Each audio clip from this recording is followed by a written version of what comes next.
विवेकानंदांच्या प्रतिमेचं पूजन आजचे व्याख्याते प्राध्यापक शिवशंकर डोईजड यांच्या हस्ते होत आहे। तसेच दीनानाथजी फुलवाडकर सर यांच्या हस्ते होत आहे। ज्या विवेकानंदांनी भारतीय संस्कृतीचा झेंडा अटके पार लावण्याचं कार्य केलं, अगदी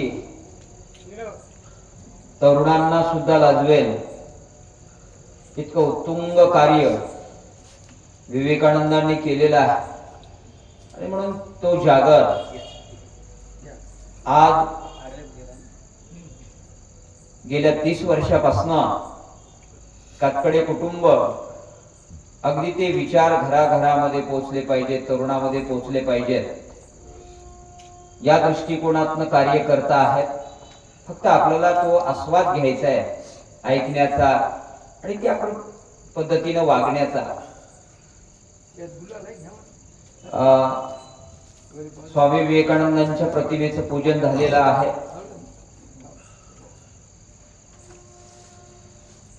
पाहुणे आणि अध्यक्षांना मी विनंती करतो की आपण स्थानापन्न व्हायचंय। विवेकानंदांचा विचार,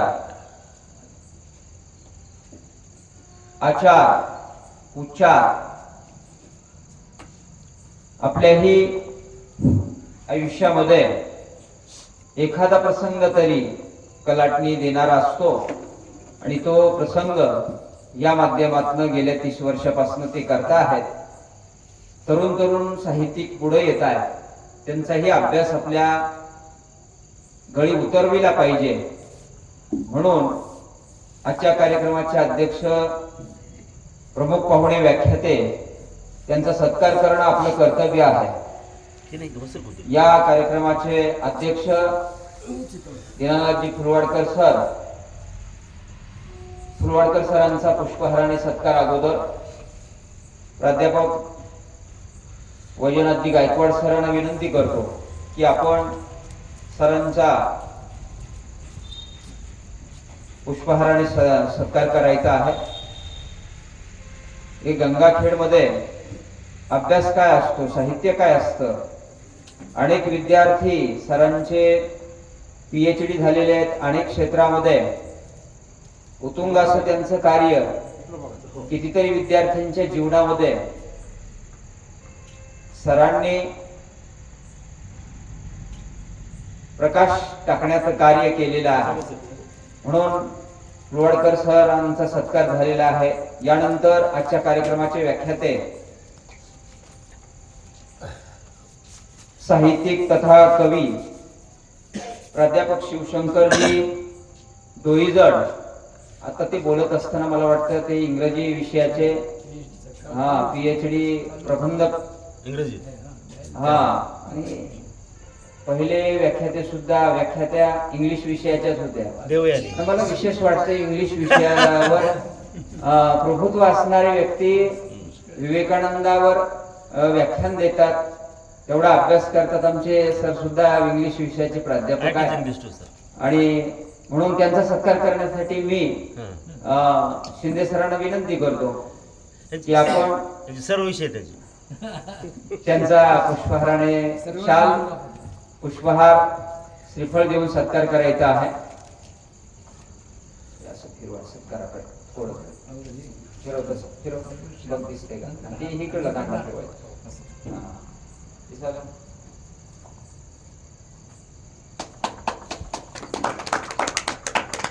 कवी विना मनाचे,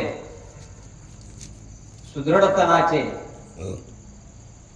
असे त्यांच्या आडनावामध्ये डोईजड असले तरीही त्यांची ती डोई सुपीक झालेली आहे। कशानं? अभ्यासानं, ज्ञानाने। म्हणून त्यांचा सत्कार या ठिकाणी केला। यानंतर या कार्यक्रमाचे आयोजक प्रभाकररावजी कातकडे साहेब यांचा सत्कार करण्यासाठी मी माधवरावजी फडसाहेब यांना विनंती करतो की आपण त्यांचा पुष्पहाराने सत्कार करायचा. ही सगळी मेजवानी विचाराची देवाणघेवाण ज्यांच्या अविरत प्रयत्नानं गेल्या 30 वर्षापासून सुरू आहे. कुठलाही स्वार्थ नाही. हे कुटुंब अगदी विवेकानंदांच्या विचारानं झपाटलेलं आहे. म्हणून त्यांच्या विषयी आपण शब्द नाही इतकं त्यांचे उपकार या गंगाखेड नगरीला आहे. व्यंकटेश विद्यालय म्हणजे माझ्या विद्यालयामध्ये बरेच दिवस त्यांनी या व्याख्यानाची तिथं सेवा केली. आता वाटलं की माझ्या गल्लीमध्ये या यज्ञभूमीमध्ये आपण या कार्यक्रमाचं आयोजन नियोजन करावं. 2-4 वर्षापासून या ठिकाणी आपण नियोजित असं त्यांचं घरही जवळ असल्यामुळं आणि इथल्यांना लाभ व्हावा म्हणून ते करता आहेत. आता मी जास्त वेळ नाही घेता अगोदर प्रास्ताविक करण्यासाठी प्रभाकररावजी कातकडे साहेबांना विनंती करतो की आपण या कार्यक्रमाचं प्रास्ताविक करावं.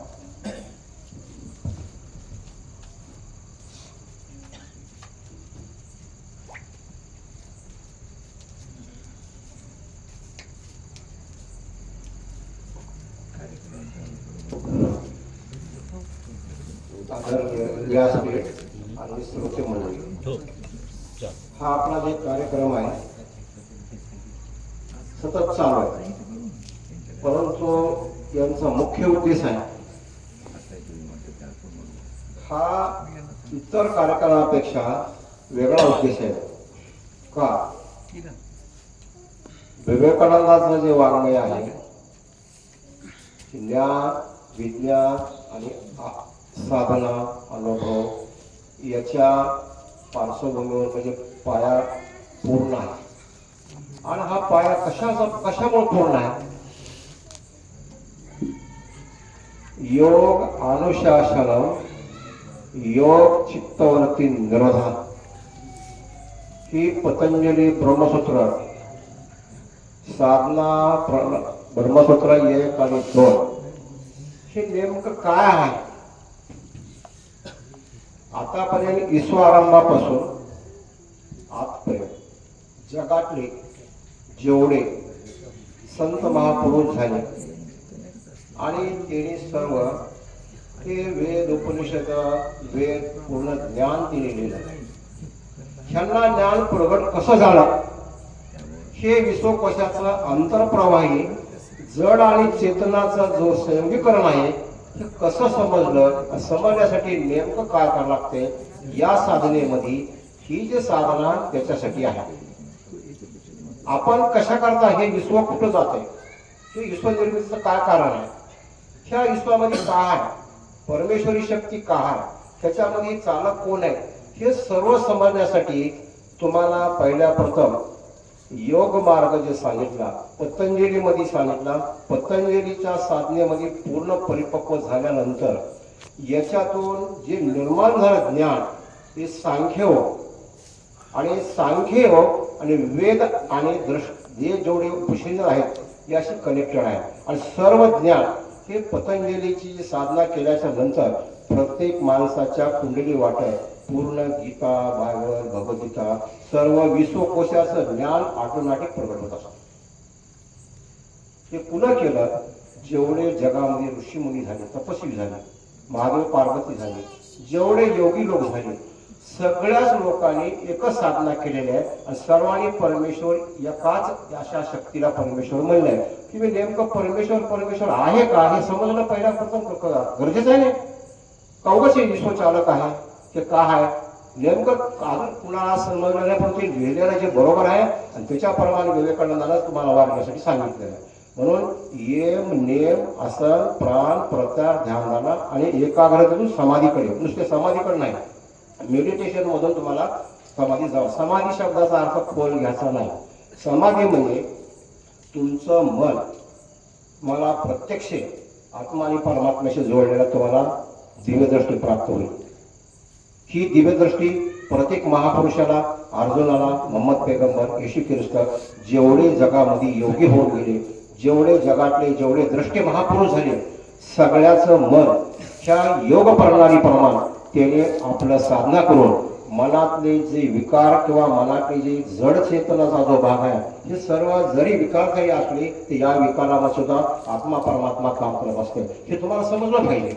आणि ज्यावेळेस ही तुम्ही ज्या आळसाचा उपयोग करता, हे काम, क्रोध, लोभ, दंभ, मत्सर आणि अहंकार याच्यामध्ये आपण सगळे घडून गेले, आपल्याला काहीच कळत नाही काय झालं, पण याच्यामध्ये सुद्धा आत्मा आणि परमात्म्याचं कार्य आहे. हे समजल्यानंतर तुम्ही सगळं काढून टाकत नाही, परंतु याचं उत्क्रांत होते. कार्य आणि कारणामध्ये रूपांतर होऊन त्याच्यामध्ये परिवर्तन होत असते. म्हणजे सद्गुणाचा जो भाग आहे हा विकाराचा पूर्ण सद्गुणासाठी वापरली जाते शक्ती, आणि ही तुमची शक्ती सद्गुणासाठी वापरली तर तुम्हाला डायरेक्ट तुमची मज्जासंस्था तुमच्या शरीरामध्ये येईल. प्रत्येकाच्या मज्जासंस्था ही आत्मा आणि परमात्मा याचं कार्य तुम्हाला मनाशी जोडलं जाते. मन हे तुम्हाला विश्वाशी जोडलं जाते, आणि परमात्म्याशी जी चेतना नावाची शक्ती आहे, विश्व जे हे निर्माण झालेलं आहे, एक असं करंट आहे. त्या करंटापासून ही सर्व विविधता आत्मा नावाची शक्ती आहे. प्रत्येक आकार धारण केलेली वस्तू जे आत्मा आहे, आणि आत्मा हे मना वाटत प्रत्येक विश्वकोशाशी जोडलेलं आहे. पण ही साधना प्रत्येकाला करावं लागते. असं नाही की मला नाही करणार. या विश्वामध्ये जो जन्मलेला आहे त्याला करावं लागल, तरच तुम्हाला पुढच्या गतीला प्राप्त होत आहे. जसं तुमची मनुष्य योगी स्वर्ग योगी सुटत असते. तुम्ही स्वर्गामध्ये, स्वर्ग दुसरीकडे नाही आहे, मनुष्य स्वर्गात आहे, मनुष्य स्वर्गयोनी आहे. बाकी सर्व योग्य जे आहेत ते नरक योनी आहेत. ते तुम्हाला ज्यावेळेस त्या साधना मार्गाला, योग मार्गाला तुम्ही गेला, ह्या अष्टांग राजयोग साधनेचे पूर्ण तुम्ही मेडिटेशन केलं तर त्या दिवशी तुम्हाला भक्त प्रकाश तुमच्या शरीरामध्ये आत्म्याचा प्रकाश दिसेल, आणि त्या आत्म्याच्या प्रकाशावर तुमची इंद्रिय काम करतील, आणि इंद्रिय काम केलं तर तुम्हाला प्रत्येकाचा आत्मा दिसेल, आणि आत्मा दिसल्यानंतर तुम्ही कोणालाही पावडी पहा, व्यक्ती पहा, पुरुष पहा, स्त्री पहा, तुम्हाला निर्विकारी तुमची वाणी सुरू होती. ऑटोमॅटिक होत्या, तुम्हाला म्हणायचं काम पडत नाही. पण तुम्हाला करणं गरजेचं आहे. आणि हे जर नाही केलं, हव्यात असं जर चाललं तर तुम्हाला कोणी सांगणार आजच्या वर्तमान काळामध्ये या योग मार्गाचा मी तुम्हाला माझ्या अहंकारा नाही कुठला विचार सांगणार, परंतु योग प्रणाली सांगणारे, अनुभव सांगणारे, आणि विवेकानंद वाङ्मय, पतंजली ब्रह्मसूत्र, कपिल मुनी सांख्यो, गीता, बायबल, भगवद्गीता याचं पूर्ण विज्ञान, ज्ञानविज्ञान, अनुभव विवेकानंदाने लिहिलेलं आहे. आणि त्याच्या तंतोतंत जुळण्यासाठी ही मेडिटेशन प्राप्त करून घेऊन ही योग प्रणाली खरा आहे का, विवेकानंद खरा आहे का, आज 30 वर्षापासून याचं चिंतन आहे. हे खरं लिहिलंय का खोटं लिहिलंय. पण ज्या दिवशी मला 25 वर्षापर्यंत काही वेळ लागत नव्हता, पुढच्या 5 वर्षामध्ये डायरेक्शन लागत, त्याच्यामुळं आज हे जे माझ्याकडे जे ज्ञान आहे सर्वसामान्यापर्यंत पोहोचणं गरज आहे. ह्या ज्ञानाशी तुम्हाला कुठल्याही प्रकारची स्थिरता मिळणार नाही, कुठल्याही प्रकारचं तुम्हाला समाधान मिळणार नाही. त्या जगातल्या विश्वकोशातल्या प्रत्येकाच्या मानवाच्या कल्याणासाठी ही साधना आहे, आणि ती साधना प्रत्यक्ष माझ्याकडून शिकावं. मी जसा जमल तसा शिकवल, तुम्हाला परिपक्व शिकल, पण दुसरा आज जगाच्या कोपऱ्यात एकही माणूस नाही. आज नाही, वर्तमान काळामध्ये आजच्या प्रेझेंट मला मेडिटेशन आत्मा आणि परमात्म्याशी जोडल्याला मला सांगणार, ते विवेकानंदाच्या वाङ्मयाला जोडावं लागते. ही प्रकृती चालते, ह्या प्रकृतीला मन जोडावं लागते, आणि प्रकृतीमध्ये काय चाललं ते तुम्हाला सांगावं लागते. त्याच वेळेस हे सगळं विश्व कळतंय, आधीमध्ये कळतंय. सर्व योगी महापुरुष ज्ञानेश्वर महाराज असतील, वाल्मिक ऋषी असतील, वेदाचं पूर्ण आकलन करणारे वेद व्यास असतील, त्यांनी सुद्धा हेच काम केलं. त्याच्यात पूर्ण हे अंतर्कवच आणि बाह्य कवच या विश्वाचं सगळं संकलन करून ते तुमच्या जगाच्या कल्याणासाठी ते ज्ञान विज्ञानाला तुम्हाला दिलेलं आहे. पण ही साधना प्रत्येकाला कंपल्सरी आहे. कोणीही असा विश्वास नाही, आरंभापासून आजपर्यंत आणि विश्व आहे तोपर्यंत ही साधनेची आवश्यकता आहे. एवढं बोलून संपतो. मला प्रयत्न चालू आहे की घ्यावं अशी माझी सदिच्छा. विवेकानंद. उत्तमची गती तो एक पावेल, उत्तम भोगील जीवखानी. म्हणून उत्तम घ्यायचं असेल तर जे अष्टांग मार्ग विवेकानंदांनी सांगितले ते दररोज करतात, स्वतः आचरण करतात कातकडे साहेब. आणखीन सुद्धा ते दवाखान्यामध्ये कधीही गेले नाहीत. हे ज्वलंत उदाहरण त्यांचं आपल्या समोर आहे. म्हणजे कुठली साधना केल्याच्या नंतर तिथपर्यंत आपल्याला पोहोचता येतं, पण साधनाच करायला कोणी तयार नाही. आम्ही शिकवत असताना आज मुलं शिक्षकांकडे लक्ष देत नाहीत. आम्हाला सांगावं लागतं, सर तुम्ही भाग्यशाली होतात, आता हे पगार मिळते म्हणून जाणार, नाही तर नको वाटते आता सध्या. काय गायकवाड सर, अशी पिढी काय आली, मोबाईलवर 24 तास राहायचं. माईनं मोबाईल द्यायचा, बापानं मोबाईल द्यायचा, आणि त्याच्या डोक्यावर हा परिणाम होतो. कुठल्या साधना करायच्या नाही. मी जास्त वेळ घेत नाही. यानंतर आजचे व्याख्याते तरुण आणि तडफदार, त्यांच्या नावातच शिव आहे, शंकर आहे. आणि मगाशीच सांगितलं की इंग्रजी विषयाचे गाडे अभ्यासक आहेत, साहित्यिक आहेत, कवी मनाचे आहेत. आणि म्हणून जवळच लोक व्यक्ती असतात आपल्या, आपण शोधल्या पाहिजे सरोदे सर. आणि म्हणून आमचं भाग्य आहे तुम्ही इथं आलात. तुम्हाला विनंती करतो की आमच्या या श्रोतगणांना विवेकानंद आणि तरुण या विषयावर आपलं अमूल्य मार्गदर्शन करावं.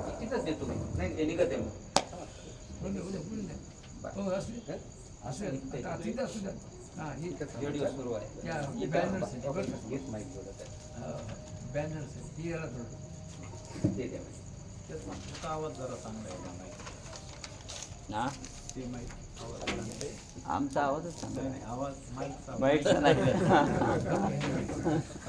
काढणाऱ्याचं काय आहे का रे? हा आवाज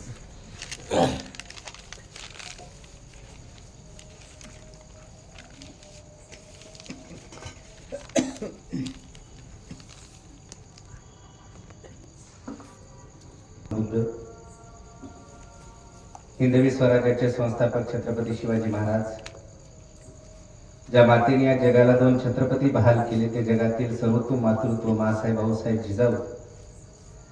स्वराज्याची संकल्पना ज्यांनी स्वतःच्या काळजात आणि उरात बाळगली, ते शहाजीराजे भोसले. दिवसा गावातली घाण आणि रात्री डोक्यातली घाण साफ करणारे तपमूर्ती कर्मयोगी संत गाडगे बाबा.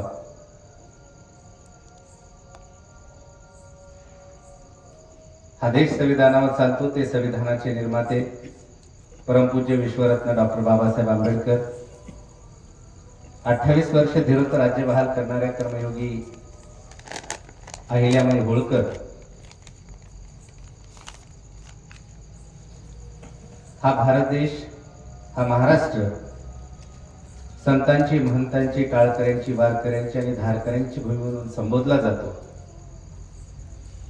त्या जगाच्या पटलावर ज्यांनी मानव कल्याणासाठी, मानव हितासाठी अभंगाच्या माध्यमातून, ओव्यांच्या माध्यमातून,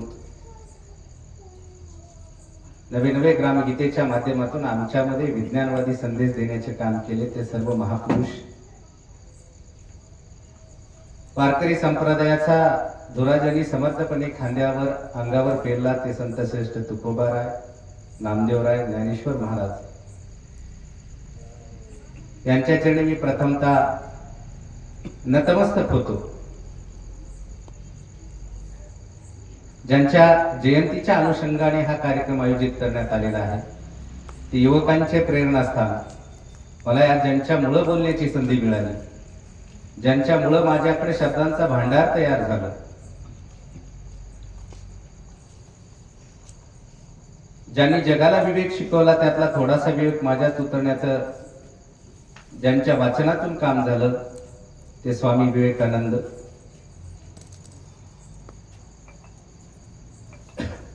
मला बोलण्याची जी ऊर्जा मिळते, त्यामागे तिघांचा हात आहे, ते म्हणजे माझी आई, वडील आणि दुसरे शिकवणारे गुरु. 18 विश्व घरी दारिद्र्य असतानाही जिने स्वतःच्या मुलाच्या शिक्षणासाठी झोळी केली, ती माझी आई. ठेच लागली तर माय माझी नजर काढायची, आधीच चिंध्या झालेल्या पदर पुन्हा फाडायची. त्या माझ्या माईंच्या चरणी मी नतमस्तक होतो. खर तर माझा पहिला प्रसंग आहे. तुम्ही सगळेजण ज्ञानी आहेत, माझ्यापेक्षा वयस्कर आहेत, माझे गुरुजन आहेत. मी आजपर्यंत जिथे जिथे बोलायला गेलो, तिथे तिथे विद्यार्थ्यात बोललो. कॉलेजचे असतील, महाविद्यालयीन असतील, प्राथमिक माध्यमिकचे शिक्षक असतील. पण जेव्हा तुम्ही सगळे सुज्ञ बसता, तेव्हा माझ्यातल्या काही गोष्टी हरून गेल्या. आई वडिलांनी दिलेल्या विज्ञानवादी संस्काराच्या गोष्टी, विवेकानंदांनी आचरणात आणून दिलेल्या काही गोष्टी, या मी तुमच्या समोर मांडण्याचा प्रयत्न करणार आहे. माझे वडीलही तसेच होते. झोळी घेऊन प्रत्येकाच्या घरी भिक्षा मागायला जायचे. पण त्यांनी सांगितलं की तुला शिकावं लागेल त्या आईवडिलांच्या डोळ्यातलं स्वप्न पूर्ण करण्यासाठी. राहायला घर नव्हतं बरोबर, पत्र असायचे. बाप माझा घरावरची पत्र फेरायचा, गरिबीच्या जखमा तो काळ्या डांबरानं भरायचा. सालोसाल त्यांनी पत्र फिरली, अखेर घरावरची पत्र घरावरच जिरली. या माझ्या पित्यांच्याही चरणी मी नतमस्तक होतो. माझी जी जीभ चालते त्या जीभीच्या मागे एक सर्वात मोठा आशीर्वाद म्हणजे मला शिकवणाऱ्या गुरूंचा आहे. त्या गुरूंच्याही चरणी मी प्रथमतः नतमस्तक होतो.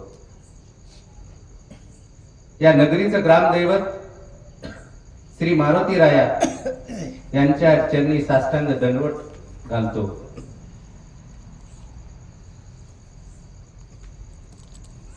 माझ्या आयुष्यामध्ये मला ओळखणारे, मला व्यासपीठ विचारपीठ निर्माण करून देणारे एक व्यक्तिमत्व, ज्यांच्यामुळे मी उभा आहे. मोडला होता संसार पण मोडला नाही कणा, आणि पाठीवरती हात देऊन फक्त लढ म्हणा. त्यांनी सांगायचे की डोईजड तुझ्या आवाजात ब्रह्मनाद आहे. गाभाऱ्यामध्ये गेल्या जो आवाज येतो तो आवाज तुझ्या कंठात आहे, असं म्हणून पाठीवर थाप मारणारे आदरणीय फुलबाडकर सर या जनाई साहित्य नगरीत, या जनाई नगरीत, गंगाखेडच्या नगरीमध्ये डोईजड शिवशंकर सारखे हजारो तरुण उभं करण्याचं काम आदरणीय फुलबाडकर सरांचं आहे. मला आठवतं सरांचं कार्य कसं आहे. सर एका घरात नवकी सून आली होती. ती नेमकी नवकीच होती, तिला घरातलं सगळं काही माहिती नव्हतं. परतीनं जाण्याची तिची वेळ होती आणि तिनं सासूबाईला, सासऱ्याला विचारणा केली, मामाजी, मामी, माझा भाऊ 2 दिवसांनी मला परतीनं न्यायला येतोय, मी जाऊ शकते का? ती म्हणली जा. घरातल्या पूजा अर्चा विधी झाली आणि ही नवकी सून आता घरातली परतीनं वापस जाणार होती. ठरलेला वाढ होता एखादा विशिष्ट, आणि त्यावारी तिचा भाऊ संध्याकाळी 6 वाजता न्यायला येणार होता. त्या गावात येणारी शेवटची ती बस होती. ती बस आलेला आवाज आला, तिच्या लक्षात आलं माझा भाऊ मला न्यायला आलाय. ती कावरली बावरली बघायला लागली. तिला लक्षात आलं माझा भाऊ एसटीतून उतरलाय आणि माझ्या घराच्या दिशेने येतोय. घराच्या जवळ आल्याच्या नंतर गेट काढाने तो आतमध्ये आला. त्यावेळेस सासूने फरमान केलं, बाई तांब्यावर पाणी घ्या आणि पाय धुण्यासाठी दे. ती उठली, तांब्यावर पाणी घेतलं आणि पाय धुण्यासाठी भावाला तिनं तांब्या दिला. भावानी हातपाय धुला आणि येऊन वसरीवर बसला. 6 पावणे 6ची वेळ होती. अंधार पडला होता, दिवस मावळतीला गेला होता. आणि सासूनं परत सांगितलं जा चहा कर. ती गेली आपल्या स्वयंपाकघरात. लाईट नव्हती. तिच्या लक्षात आलं की अंधार पडलाय. पूर्वी चिमण्या असायच्या घरी, त्या चिमणीमध्ये तेल भरलं आणि ती चिमणी लावली तिने दिव्याची वात. प्रकाश आत पडला, पण तिच्या लक्षात आलं की माझा भाऊ बाहेर बसलाय, तो अंधारात आहे. तिने तो दिवा उचलला आणि बाहेर आणून ठेवला. पुन्हा प्रश्न पडला तिला, मला तर चहा करायचा आहे, मला उजेड पाहिजे. 2-3 मिनिटं तिच्या मनामध्ये घालमेल झाली. ती परत दिवा उचलली आणि स्वयंपाकगृहात आणून ठेवला. हे सासू बारकाईने निरीक्षण करत होती. किती दिवा उचलते, आत नेते, बाहेर नेते, आत नेते, बाहेर नेते. त्या सासूने दिवा उचलला आणि उंबरवट्यावर ठेवला. जो प्रकाश आतही पडला आणि बाहेरही पडला. आदरणीय दीनानाथ फुलवाडकर सर म्हणजे तुमच्या आमच्यामध्ये प्रकाश देवणारे, प्रकाश चेतवणारे आणि प्रकाश निर्माण करणारे, इतरांना प्रकाश देणारे गुरुवरे आहेत. असे गुरुवरे तुम्हा आम्हाला लाभणं म्हणजे आपलं 7 पिढ्यांचं परम भाग्य आहे. तानुबाई ढगे यांच्या व्याख्यानमालेच्या निमित्ताने सर चाटुरीला आले होते आणि मी त्यावेळेस सूत्रसंचालन करत होतो. आणि सरांनी मला बोलवलं आणि सरांनी माझी संचालनाची स्तुती केली आणि सांगितलं की तू थोड्या थोड्या विषयावर बोलायला शिक. काल ढगे सरांचं मार्गदर्शन झालं. ढगे सरांनी मला प्रेरणा दिली की तू बोलू शकतोस, थोड्या थोड्या विषयावर धरून बोलायला शिक. मी तेव्हापासून सरांच्या मार्गदर्शनाखाली मी बोलतोय. जमल त्या बोली भाषेमध्ये, जमल त्या याच्यामध्ये मी कविताही लिहिण्याचं काम करतोय. कारण मी सरांच्या चरणाची धूळ मस्तकी लावून उभा महाराष्ट्र फुले शाहू आंबेडकर विवेकानंदांचे विचार पेरण्याचं काम करतोय. आणि त्या अनुषंगाने आज मला हे 4थं पुष्प मिळालेलं आहे हे माझं परम भाग्य समजतो. ज्यांचं कौतुक करावं तेवढं, काही व्यक्ती अशा असतात की ज्यांची नावं वलयांकित करून ठेवावी. त्यातलं एक नाव म्हणजे आदरणीय कातकडे सर. या वयामध्ये त्यांच्यात असणारी ऊर्जा, इतरांना काहीतरी देण्याची संकल्पना, या स्वार्थी जगामध्ये तुमच्यासारखे निस्वार्थी लोक राहणं म्हणजे माझ्या हृदयात, तुमच्या हृदयात काही व्यक्ती कोरून ठेवावे. त्याच्यातलं एक नाव म्हणजे आदरणीय प्रभाकररावजी कातकडे सर. तुम्ही आहेत म्हणून सर विवेक जिवंत आहे. तुम्ही आहेत म्हणून विवेकानंद जिवंत आहेत. नाही तर इथल्या लोकांनी विवेकानंदांचे विचार कधी काळी गाडून टाकले असते. नियोजित आजच्या कार्यक्रमासाठी माझे मार्गदर्शक आदरणीय योगीराज बदले सर, आदरणीय गायकवाड सर, माझ्या समोर उपस्थित आपण सर्व माझे पितृतुल्य, माझ्या माता भगिनी, मी आजच्या आपल्या समोर स्वामी विवेकानंद आजच्या तरुणांचे राष्ट्रीय प्रेरणा या मुद्द्यांच्या काही अनुषंगाने वास्तव बोलणार आहे. खर तर विवेकानंदांचे विचार फार तळागाळात जाऊन आपण वाचले पाहिजेत, आचरणात आणले पाहिजेत, किंबहुना आपल्या पाल्याला, आपल्या मुलांना ते शिकवले पाहिजेत. परंतु मी एका गोष्टीची माफी मागून सांगतो की मी तुम्हाला शहाणपण देणारा, तुम्हाला शिकवण्या एवढा ना वयानं मोठा आहे ना कर्तृत्वानं मोठा आहे.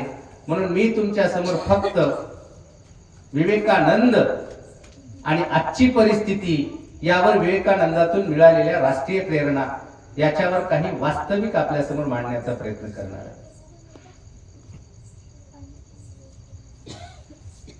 काय मिळालं आम्हाला विवेकानंद वाचताना? आम्हाला मिळाली प्रेरणा, आम्हाला मिळाली ऊर्जा, आम्हाला मिळालं धाडस, आम्हाला मिळाले स्थैर्य, आम्हाला मिळाला संयम, आम्हाला मिळाला तो जगातला सगळ्यात मोठा ठेवा म्हणजे या राष्ट्राला, या देशाला, या देशाला आपल्याला एका विशिष्ट मार्गाने घेऊन जात असते वेळेस सगळ्यात मोठं माध्यम आहे तो म्हणजे अध्यात्म. विवेकानंदांनी आम्हाला धर्म शिकवण शिकवली. या मातीशी एक निष्ठ कसं राहायचं, या मातृभूमीशी कसं एक निष्ठ राहायचं, हा संदेश आम्हाला विवेकानंदांनी या राष्ट्रीय प्रेरणा अनुषंगाने दिलेला आहे.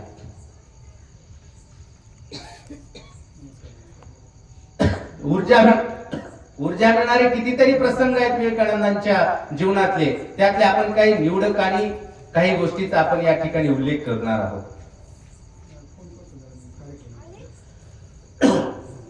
स्वामी विवेकानंद एकदा शिकागोच्या धर्म परिषदेला जाण्या अगोदर ध्यानस्थ चिंतन करण्यासाठी समुद्र किनाऱ्याच्या एका बेटावर जाण्यासाठी निघाले. बारीक बारीक गोष्टीची आपण तुलना करू. ज्यावेळेस त्यांनी त्या बेटाकडे जायचंय त्यावेळेस त्यांनी समुद्रामध्ये स्वतः उडी टाकून बेटापर्यंतचा पोहण्याचा प्रवास केलाय. हे विवेकानंदांनी तेवढ्या महासागरात, तेवढ्या समुद्रात टाकलेल्या उडीचा अर्थ भेटतो की आम्हाला सामर्थ्य भेटलं.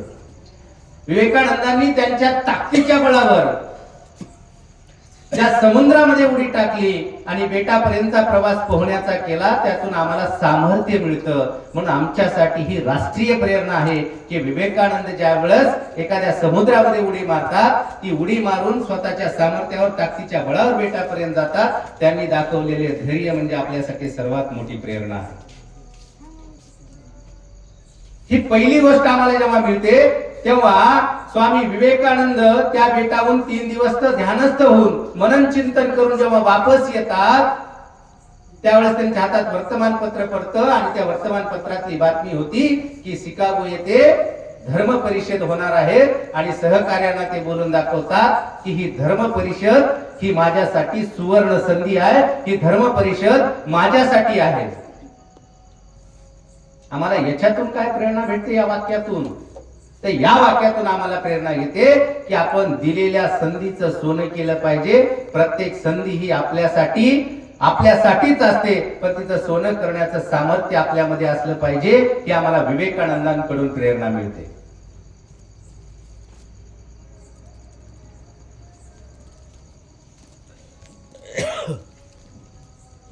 विवेकानंद म्हणतात आता मला धर्म परिषदेला जायचंय, मी परमिशन कोणाची घेऊ? माझे गुरु तर नाहीत आणि मी परमिशन घेतल्याशिवाय जाऊ शकत नाहीत. त्यावेळेस त्यांनी परमहंसांच्या पत्नी शारदा मातेकडे जातात आणि शारदा मातेंना विनंती करतात की मासाहेब मला जायचंय, धर्म परिषदेला जायचंय आणि त्यासाठी मला तुमची परवानगी हवी आहे. शारदा माता भाजी चिरत बसल्या होत्या, त्यांच्या हातात सुरी होती. त्या विवेकानंदांकडे लक्ष देत नव्हत्या, फक्त कानाने श्रवण करत होत्या. विवेकानंदांना आश्चर्य वाटले की मासाहेब काही बोलत नाहीत. मासाहेबाला परत सांगतात की मासाहेब बघा, ही जाहिरात आली आहे, हे वर्तमानपत्रात आलंय आणि मला शिकागोच्या धर्म परिषदेसाठी जायचंय. मासाहेबांनी एकाही शब्दाचं उत्तर दिलं नाही. मासाहेबांनी हातात असलेली सुरी चाकू असा समोर फेकला विवेकानंदांच्या आणि सांगितलं, बाळा तेवढा मला चाकू देशील? विवेकानंदाने तो चाकू उचलला आणि मासाहेबांच्या हातामध्ये तो चाकू दिला.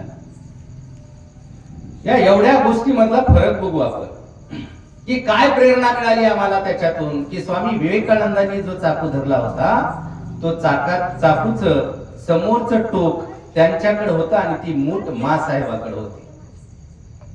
मासाहेबाकडे मूठ दिल्या मासाहेबांनी ती मूठ धरली, आता चाकू खाली ठेवला आणि सांगितलं आता तू जाऊ शकतोस, तू आता धर्म परिषदेला जाण्यासाठी तुला माझ्याकडून परवानगी आहे.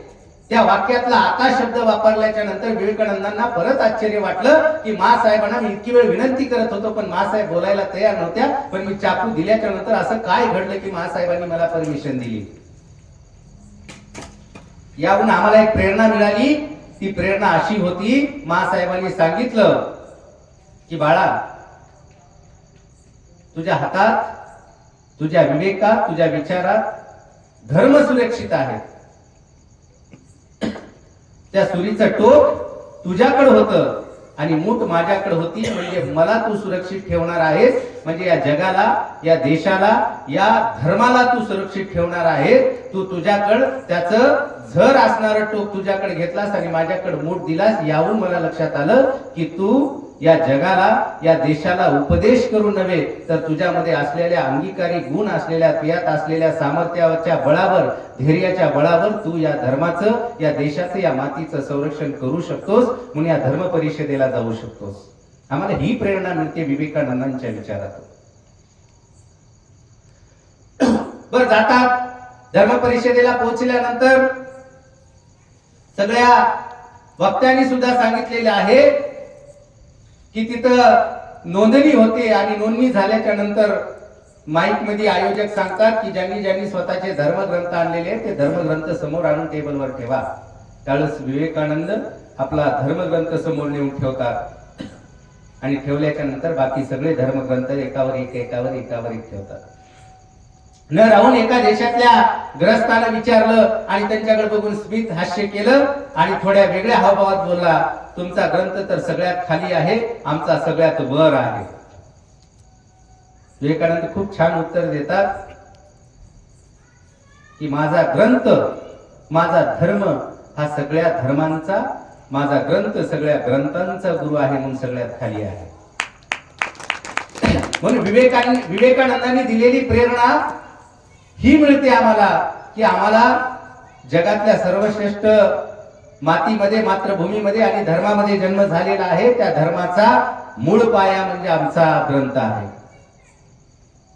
आमची धार्मिक शिक्षण पद्धती आहे. भाषण करायला जेव्हा विवेकानंद उठतात त्यावेळेस सगळे लेडीज अँड जेंटलमॅन्स असा म्हणून उल्लेख करतात, पण विवेकानंदांनी तसा केला नाही. माझ्या बहीण आणि भावांना, अर्थात my dear brothers and sisters of America, जेव्हा असा उल्लेख करतात तेव्हा टाळ्यांचा गडगडाट होतो. तो टाळ्यांचा गडगडाटाचीही नोंद आज इतिहासामध्ये घेतली जाते. त्या एवढ्या टाळ्या कधीच कोणाला मिळाल्या नाहीत. त्या विवेकानंदांनी आपल्या भाषणातून, शब्दातून बोललेला आहे.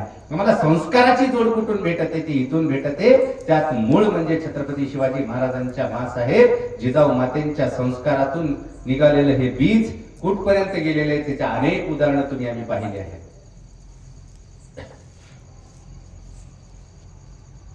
स्वराज्य निर्मितीसाठी मी थोडस विवेकानंदांकडून मी विचाराकडे येणार आहे, परंतु मला आठवलं की एक प्रसंग आपल्या समोर मांडून ठेवावा. भडंग झालेल्या शहरामध्ये जेव्हा छत्रपती शिवाजी महाराज रयतेचं राज्य उभा करण्यासाठी जेव्हा पुण्यामध्ये जातात, वय वर्ष 14 असतं आणि मासाहेब जिजाऊ सोबत असतात. गिरवंश होणाऱ्या भूमीला स्वतःचा वंश खपू दे म्हणून जेव्हा सोन्याचा नांगर देऊन छत्रपती शिवाजी महाराजाला भनंग झालेली पुण्याची भूमी नांगरायला लावतात, त्या प्रसंगातून आम्हाला लक्षात येतं की आमचा धर्म, आमची संस्कृती, आमचा विवेक अंधश्रद्धा गाडून टाकणारा आहे. छत्रपती शिवाजी महाराजांनी अट्टहास केला की मासाहेब मला घोडेस्वारी शिकायची आहे. त्यावेळेस तबेलातला छोटासा घोडा मावळ्यांना फरमान करतात की मासाहेब जाऊन आणा आणि शिवाजी महाराजांना द्या. शिवाजी महाराज जेव्हा घोड्यावर बसतात, मोठमोठे मावळे इकडल्या बाजूने घोडे घेऊन शिवाजी महाराज आतमधून अशा त्या धावपट्टीवर धावतात आणि आजूबाजूला दोन्ही धावपट्टीला मावळे असतात. शिवाजी महाराज नवखे आणि शिवाजी महाराजांना कुतूहल आणि उत्साह वाटत असताना ते महिलो 2 महिने 4 महिने एवढे ते घोडा दामटायचे. घोडा छोटा होता, लहान होता, तो दमला, त्याचे पाय मातीत रुतले. मासाहेब जिजाऊ समोरून पाहत होत्या, मातीत पाय रोवले त्या घोड्याचे आणि घोडा खाली पडला. महाराज खाली पडले. महाराज खाली पडल्याच्या नंतर त्यांच्या कोपराला, डोक्याला, गुडघ्याला मार लागला. रक्त बंबाळ झाले. रक्त यायला सुरू झालं आणि रक्त येताच मासाहेब जिजाऊ अशा आश्चर्याने बघतात. सगळे मावळे शिवाजी महाराज पडले म्हणून धडालकून खाली उडी टाकून महाराजांना उचलाय जातात. त्यावेळेस महासाहेब जिजाऊ फरमान करतात, खबरदार हात लावाल तर. आश्चर्य वाटलं मावळ्यांना. मावळे स्तब्ध झाले, जागेवर थांबले आणि 2 मिनिटं विचार केला की महासाहेबाचा फरमान आहे, हात लावायचा नाही, आपण लावला नाही पाहिजे. शिवाजी महाराज आश्चर्याने बघतात, उठून उभे टाकतात आणि तशाच रक्तबंबाळ झालेल्या अवस्थेत मासाहेब जिजाऊ समोर जातात आणि मासाहेबांना म्हणतात की मासाहेब तुमची परवानगी असेल तर मला एक प्रश्न विचारायचा आहे. मासाहेब म्हणले तथास्तु विचारा.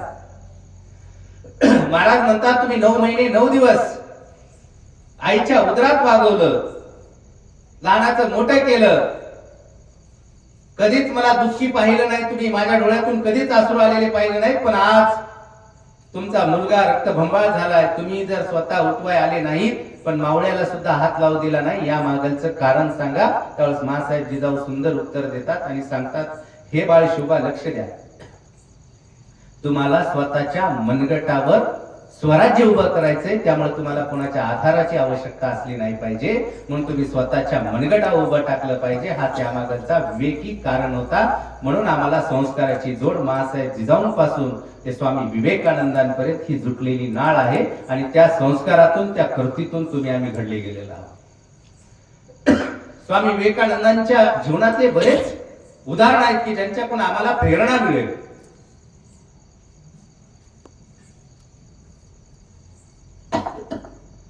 वक्त्यांनी अगोदरच्याही सांगितले असतील, परंतु सगळ्यात जास्त सर माझं लिखाण आईवरच झालं आणि विवेकानंदांना सुद्धा विचारलं की आईबद्दल तुमचं मत काय. आईला जगातली सर्वश्रेष्ठ माता कशी तुम्ही संबोधता. त्यावेळेस विवेकानंदांनी उत्तर दिलं, जा 500 तुम्ही दगड घेऊन या. त्यांच्या सहकार्याला ज्यांनी प्रश्न विचारला त्यांना, तुम्ही 500 दगड घेऊन या आणि त्याच्यातला एक मोठा दगड बघून एका गृहस्थाच्या पोटावर बांधला तो आणि एक दिवसभर ठेवायला सांगितला. तो गृहस्थ 5-6 वाजता थकला आणि तो दगड सोडून टाकला. आपली आई आपल्याला स्वतःच्या उदरामध्ये 9 महिने 9 दिवस वागवते. ही विवेकानंदांनी आई प्रति कृतज्ञता व्यक्त केलेली प्रेरणा आहे. आई ही अनंत जन्माची आमची माता आहे, ज्यांनी आम्हाला प्रेरणेचं, एकतेचं आणि वात्सल्याचं बीज त्या ठिकाणी रोवण्याचं काम केलेलं आहे. काय मिळालं आम्हाला विवेकानंदांतून. अशाच एका मंदिरात दर्शन घेण्यासाठी जेव्हा विवेकानंद जातात, दर्शन घेतल्याच्या नंतर ते बाहेर येतात तेव्हा त्यांच्यावर माकडांचा कळप हल्ला करतो आणि त्यांच्या पाठीमागे लागतात.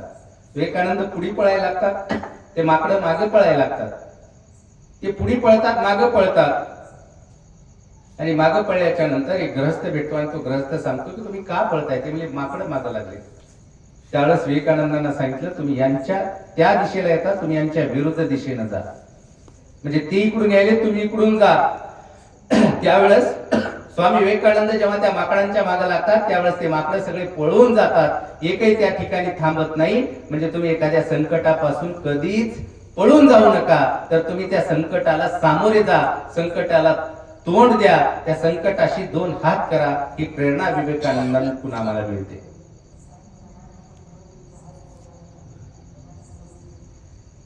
राष्ट्रीय एकात्मतेचं प्रतीक म्हणून आम्ही विवेकानंदांकडे जेव्हा पाहतो, युवकांचं आयडॉल, युवकांचं प्रेरणास्थान म्हणून जेव्हा विवेकानंदांकडे पाहतो, तेव्हा आम्हाला त्यांचं चरित्र आचरणात अगोदर आणावं लागेल. म्हणून तुमचं आमचं आज कर्तव्य आहे की विवेकानंद जसं कातकडे सरांनी पुढच्या पिढीला समजून सांगण्याचं काम केलं, तसं आपण आपल्या समूहात, आपल्या परिचयात, मी शिक्षक असेल, तुम्ही शिक्षक असेल, ते विवेकानंदांचे विचार आपण आपल्या विद्यार्थ्यांमध्ये, मुलांमध्ये पहिले प्रेरित केले पाहिजेत.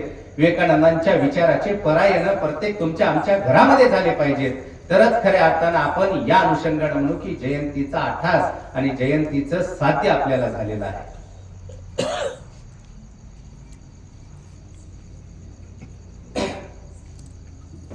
स्वामी विवेकानंदांनी आयुष्यभर त्यांच्या 39 वर्षाच्या कालखंडामध्ये सामर्थ्याचे चळवळ चालवली, इथल्या तरुणांना प्रेरित केलं आणि रामकृष्ण मिशनच्या माध्यमातून हजारो तरुणांना प्रेरणा देऊन या देशाचं, धर्माचं आणि मातीचं संरक्षण करण्यासाठी उभं केलं. विवेकानंदांसारखा दुसरा महान व्यक्तिमत्वाचा कर्तृत्ववान पुरुष खऱ्या अर्थाने या भूमीमध्ये झाला नाही आणि होणारही नाही. या अनुषंगाने मी एवढं तुमच्या समोर मांडू शकतो.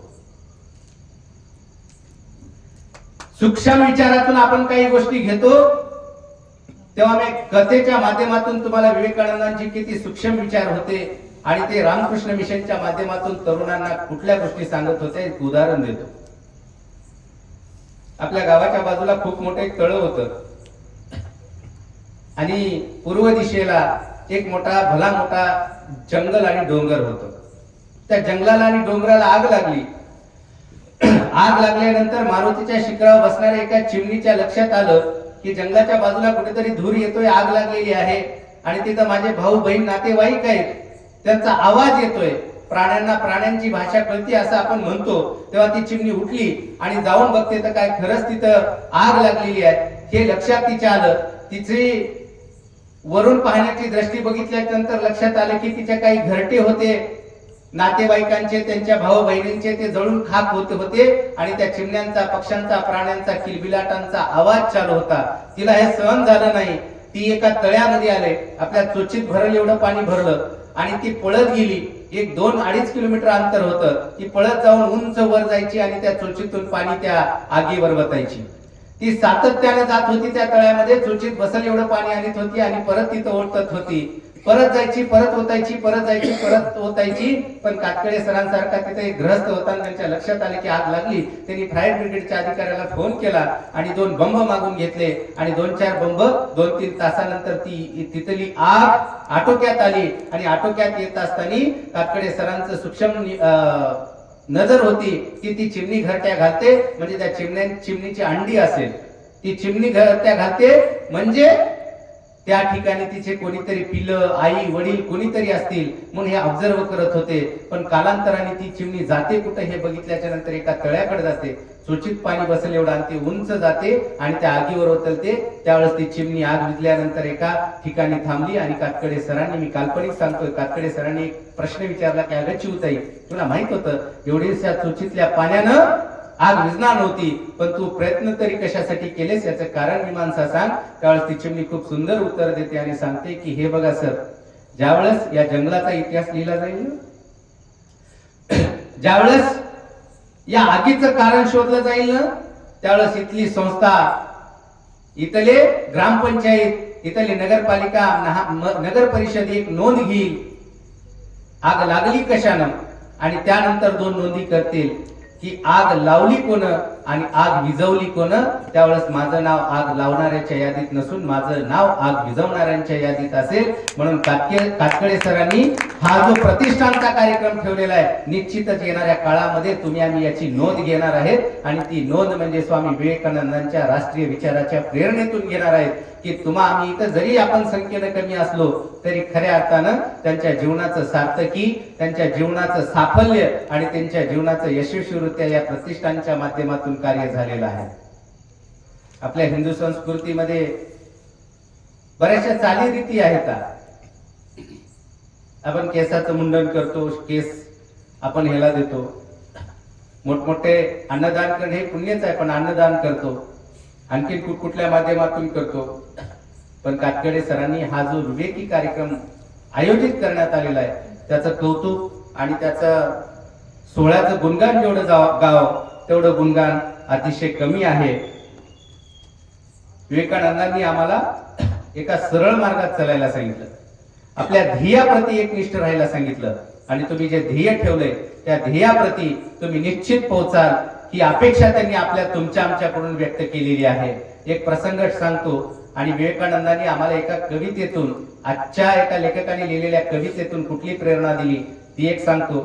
मला कातकळे आपलं फुलवाडकर सरांना ऐकायचंय म्हणून मी थांबतोय घेणार आहे, कारण खरं तर माझी पात्रता त्यांच्या समोर बोलली आहे की नाही, परंतु त्यांच्या आणि माझ्याही मनाचा खूप मोठेपणा आहे की मी माझ्या गुरुच्या समोर बोलतोय. हा माझा खूप मोठा अभिमान आहे आणि मला त्याहूनही स्वाभिमान आहे की हे परम भाग्य आहे की माझ्याच गुरुच्या समोर मला बोलायला मिळते, शहाणपणाच्या गोष्टी तुमच्या आमच्यात सांगायला भेटते, हे माझं सद्भाग्य समजतो.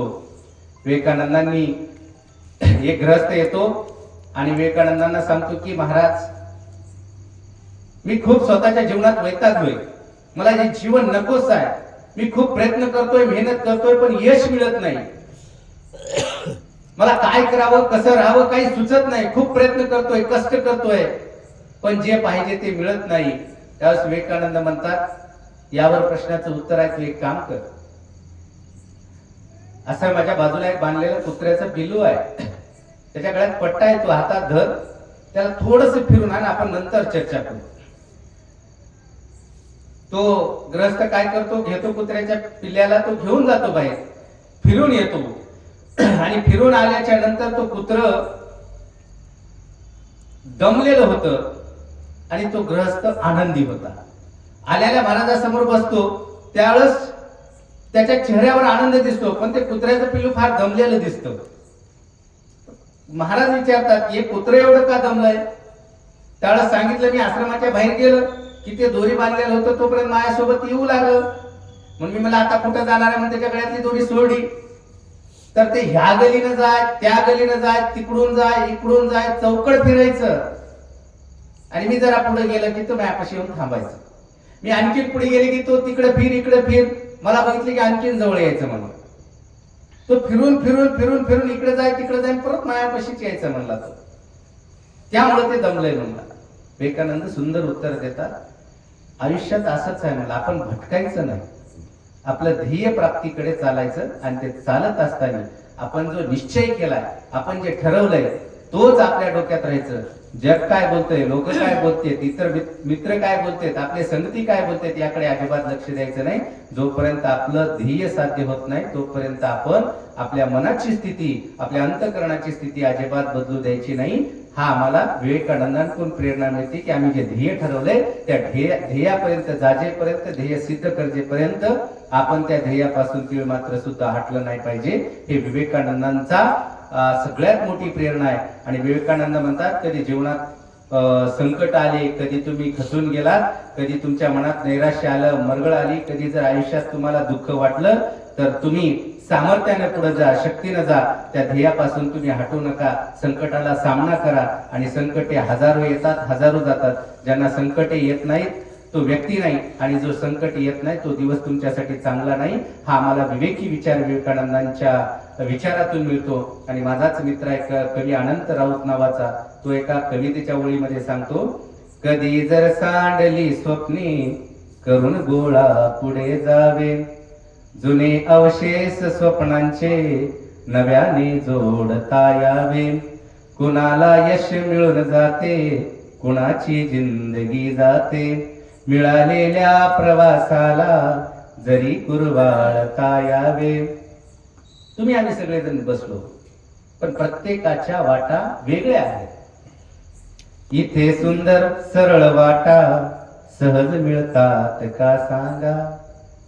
इथे सुंदर सरळ वाटा सहज मिळतात का सांगा. स्वतःची वाट शोधावी स्वतः वाटेस सजवावे. स्वतःची वाट शोधावी स्वतः वाटेस सजवावे. विवेकानंदांनी आम्हाला स्वतःची वाट स्वतः शोधून स्वतःचा विवेक जागृत करण्याची जी शक्ती दाखवलेली आहे ती आमच्यासाठी राष्ट्रीय प्रेरणा आहे. इथल्या युवकांसाठी राष्ट्रीय प्रेरणा आहे. ही या अनुषंगाने मी आपल्या समोर मांडतो. माझ्या मनोगताला पूर्ण विराम देतो, पण बोलता बोलता मी तुमच्यापेक्षा वयानं, कर्तृत्वानं आणि बुद्धीने छोटा आहे. चुकीचा शब्द गेला असेल तर तो माझ्या वाणीचा दोष समजावा आणि जे काय माझ्याकडून चांगलं गेलेलं आहे